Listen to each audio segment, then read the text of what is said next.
Hello, everyone. Welcome back to our third episode of our QX Financial Fundamentals. I'd like to welcome my team, Sonia, Turrell, Escoba.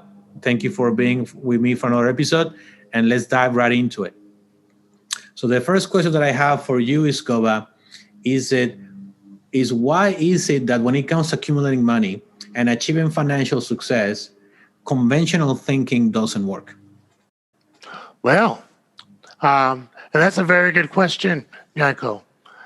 Conventional thinking is based on, investing, accumulating, getting a rate of return, and having, a wealth or an asset build up over time outside of your earned income. I believe the biggest reason why that conventional thinking fails is all these high rates of return are promised, but they don't really talk about that you can lose as money. You can lose as much money or more as you've tried to gain. None of these investments ever have a smooth upward transition. It's up and down, up and down, up and down. And unfortunately, the reality is you don't know how much your investment is truly worth until the day comes when you need to access it. Now, if the day you need to access it and the markets are up, that's wonderful. But if you need the money and the markets are down, then you have less money, but you still need to take it out anyway. So the conventional thinking doesn't coincide with reality. That's why I'm still an advocate of the earlier traditional thinking, which is, you know, slow rate of growth, compound interest over time, but it never goes down. It might grow slowly. Maybe they promise a lower rate of return, but you never go negative. And this is money that you can count on 15 to 25 years later to be there at the amount that it says it's going to be. So whenever you need to withdraw it, it's going to be there. Exactly right. So, why do you think is it that people are so almost crazy focused, almost exclusively on rates of return, even though we have seen that people don't achieve their goals that way, but still, why are people so obsessed with rates of return? Well, I think it's the emotional decision and it's the promise. They're Mhm. promised higher rates. And so they get, involved in trying to achieve that.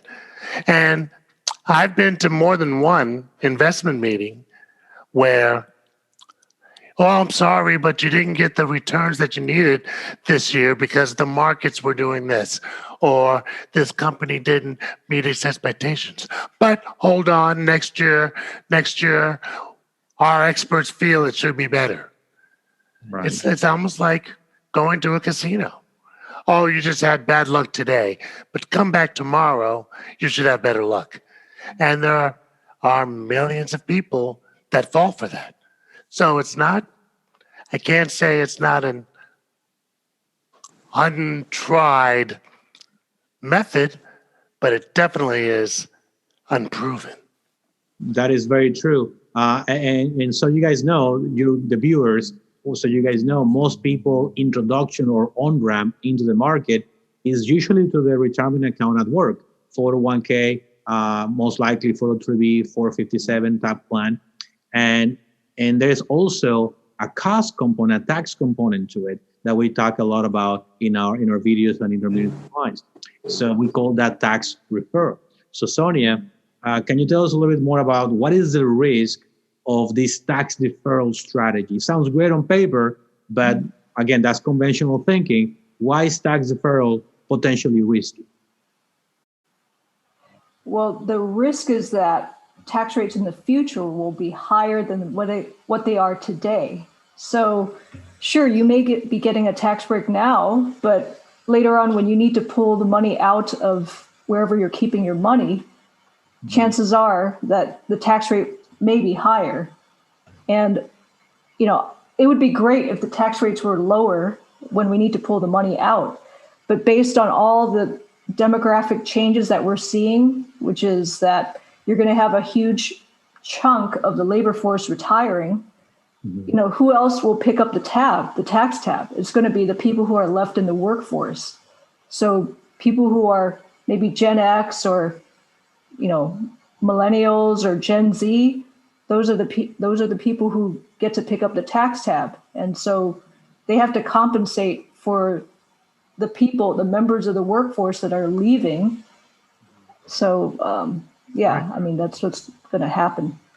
It's almost like you're saying that what we are deferring is not really the taxes. What we are deferring is the tax calculation for the taxes. Yep, that's exactly right. Right. So let's say that's true. So if it's true, the taxes go up in the future, how will that affect your rate of return? Well, you may have like a really rosy rate of return, but if your tax rate is so high that it eclipses your rate of return, then what's the point, right? It's like you're blindsided by the tax rates. Exactly right. Whatever you make, they're almost like taking it back, right? Exactly. Like, here you go. Congratulations. Oh, well, we're going to take a large part of your rate of return. So. Exactly right. And I guess the one last question for you, Sonia, in the whole rate of return, market thing. I know we like to use in the business past performance to try to predict past results, but is really past performance a good indicator or a good barometer of where the market is going to be in the future? It is definitely not, which is why when you get your investment statement, at the very last page in very small print, you're always going to see that disclaimer, because if they promise, they being the investment manager or company, promise that, you're going to get these rates of return, they'll get sued. So they always have to put that disclaimer there at the very end. Right. Exactly right. So that I guess that leads me to a question for Terrell here, because again, we're talking about how conventional thinking doesn't really work, right? And people are focusing on rates of return that are not happening. They're trying to save on taxes that they're not really saving, as we were discussing with Sonia. So why is it that people believe the opposite, which is I'm saving on taxes and I'm making great money with rates of return, when that's not actually what's happening? What is the disconnect from your perspective, Terrell? Great question, Janko. There could be a couple of different factors I think we could hone in to that issue, right? I think the first main one is information, or how things have always been done. You combine those two pieces together right there and you get lost. So a lot of people, we have access to so much information, and I have this conversation a lot with people. We're almost information overloaded, but it's not necessarily the right information. So now we have to, weave through all this information and find the correct information. That can be very hard. At the same time, having an understanding of how your money works or where it's going and how it can then grow to put this together into context gets cloudy. So now people just start doing what people have been doing since the beginning of time. It's, we've seen this done in a lot of facets until things are changed. If I give you a track and field analogy, we've had the Fosbury flop, right? Everybody did this certain way of high jump until someone came along and decided to jump over the bar backwards. And then after that happened, right, we added like 2 feet to the jump. It evolved. But until someone changed the way we thought, right, and showed us a better way, people just keep doing the same thing. And that's kind of what we've been doing with this conventional, traditional financing. That's very true.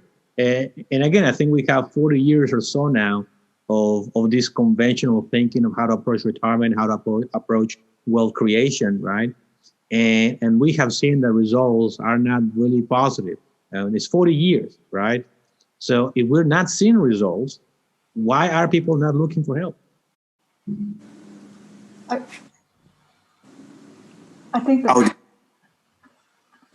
Why are not people looking for help? Well, I think all of us know just from being in this business, most people don't like talking about their finances, whether they don't know what's really going on with their finances or whether they really want to talk to you about their finances.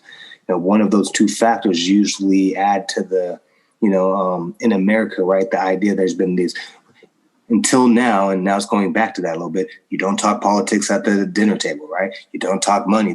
There's certain things that have been established through cultural habits that we just don't talk about.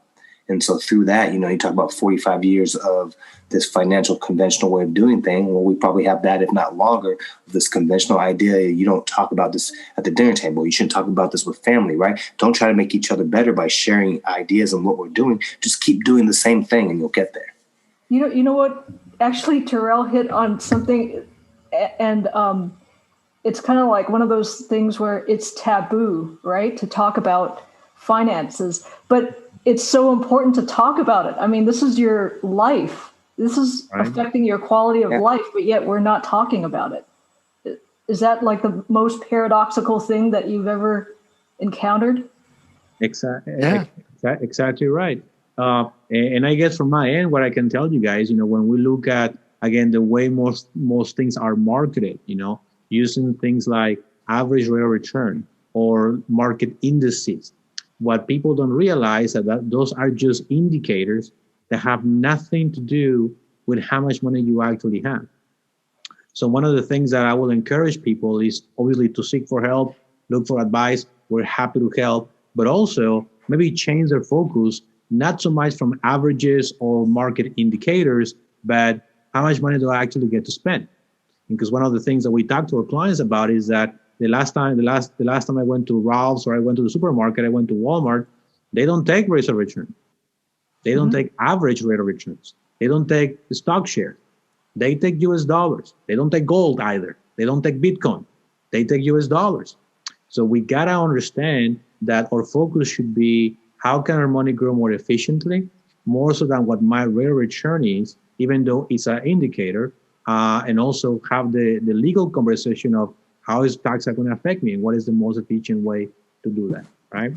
So guys, thank you for watching this episode today. Again, we just wanted to share some principles with you. We're going to continue this series. So right below, you're going to see our information. So if you have any additional questions, if this conversation somehow piqued your interest, make sure to reach out to us. We're happy to answer any questions.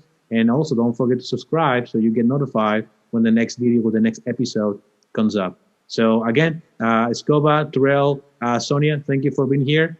I'll see you guys next time.